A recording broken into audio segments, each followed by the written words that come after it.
জীবনের মূল কষ্ট মায়ের প্রসব বেদনায়, সাত আসমান সাত জমিন তখন মায়েরই মাথায়।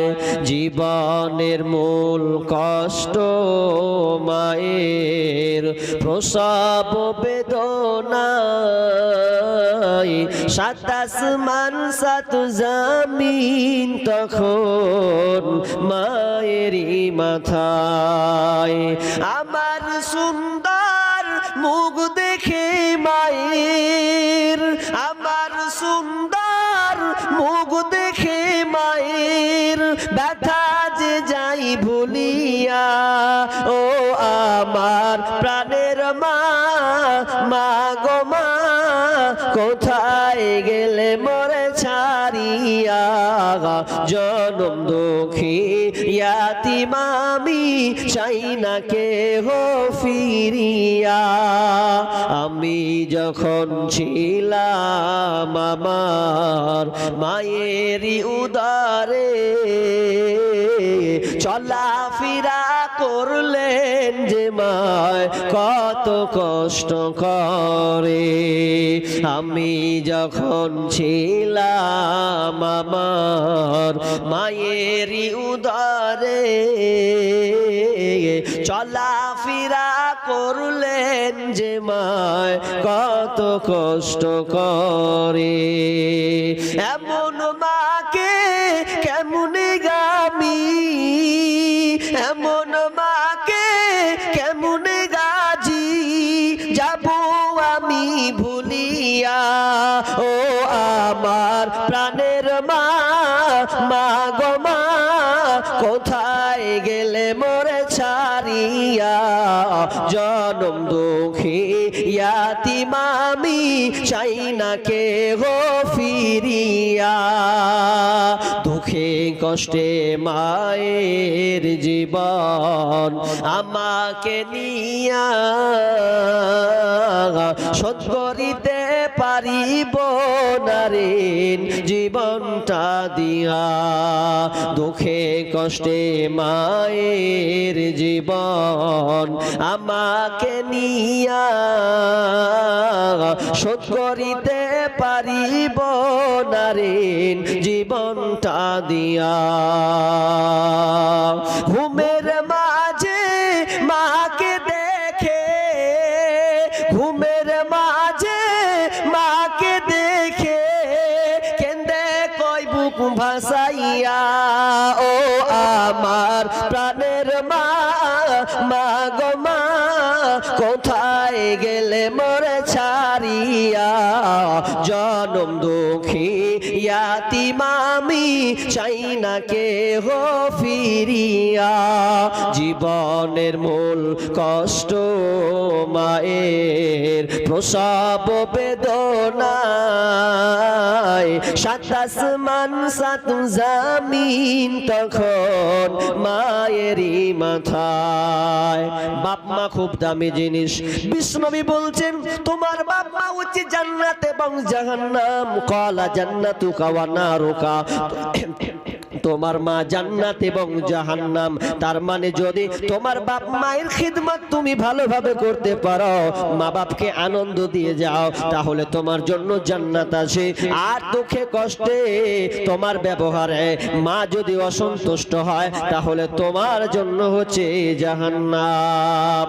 এই জন্য সেই যুবক মাকে সবসময় ভালোবাসতেন, শ্রদ্ধা করতেন। এমনকি দুধ পান না করালে কেউ তারা দুধ পান করতো না। এবার যখনই আজান হলো, আসসালাতু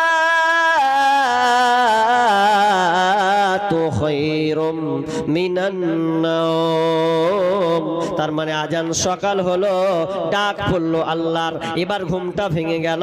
বাপ মা এবার জেগেছে, বলছে বেটা রে তুই এখনো দুধটা নিয়ে দাঁড়িয়ে আছিস?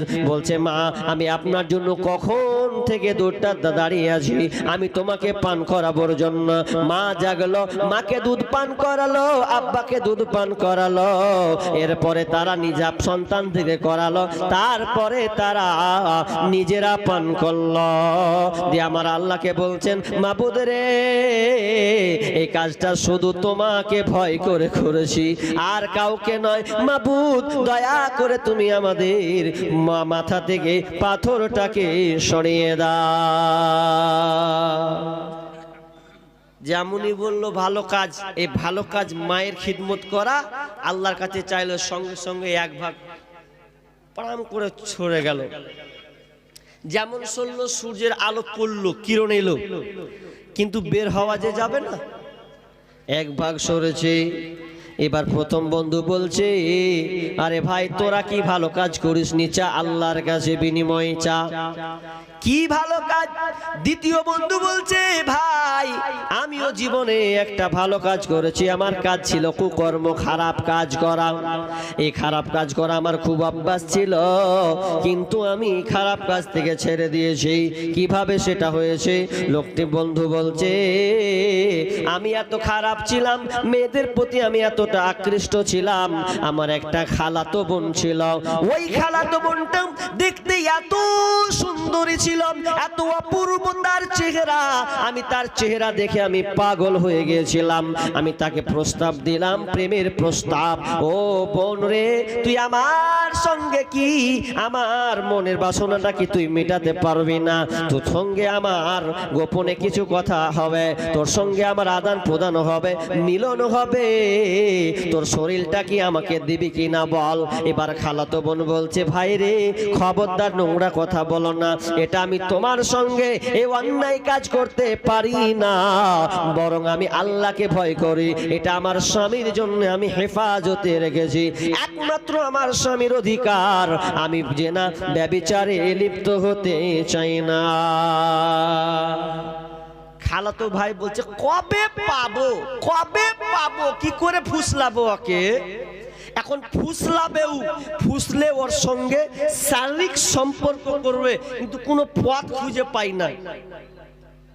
আমাদের ইয়ং পোলাপান যেমন ফুসলাচ্ছে, হবে ও মেয়ে মাল খুব ভালো, নাম্বারটা দিবি, যা তোকে হোটেলে বিরিয়ানি খাইয়ে দেবো, খালি নাম্বারটা জড়ো করে দে। কত যে ওর সুরসুরি উঠেছে, এখন নাম্বার লিবে দে, ওকে পটাবে।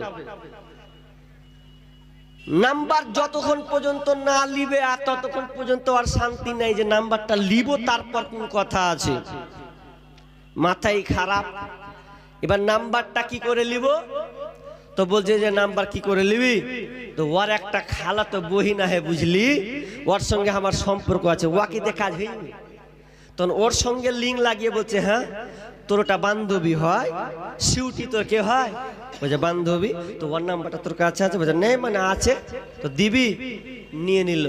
আবার নিয়ে ও আবার রাতে কল করবে। এখন একদিন গেল, 2 দিন গেল, 3 দিন করতে করতে করতে ঠিক লেগে যাচ্ছে। আল্লাহকে বলে আর ভয় নেই, যে লাগলো তো লাগলো, সম্পর্ক সৃষ্টি হয়ে গেল। আর বাপ মায়ের খেয়াল নাই যে বাপ মা ছেলেরা যে কি করছে, আওয়ারা জিন্দেগি করছে না প্রকৃত পড়াশোনা করছে, এ খোঁজ কিন্তু আর নেই। হালাত খুব খারাপ। হাজি, আজকালকার কলেজের পড়াশোনাগুলো পড়াশোনা, আর আপনাদের এইদিকে কি, এটা উত্তর দিনাজপুর কি ডিস্ট্রিক্ট পড়ছে আপনাদের? দিনাজপুর নাকি? আপনাদের দিকে মনে হয় কলেজে ভালো পড়াশোনা হয় নাকি? আমাদের মুর্শিদাবাদে পড়াশোনা লয়, নিজের ইচ্ছা মতন শিক্ষকের সামনে মোবাইল ঘাটছে গো। কোন কলেজ এগুলা? তার নাকি বলে দামি, বলে কলেজের নাম বলে খুব হাই কোয়ালিটি, মাদ্রাসার ধারে কাছে যেতে পারবি না।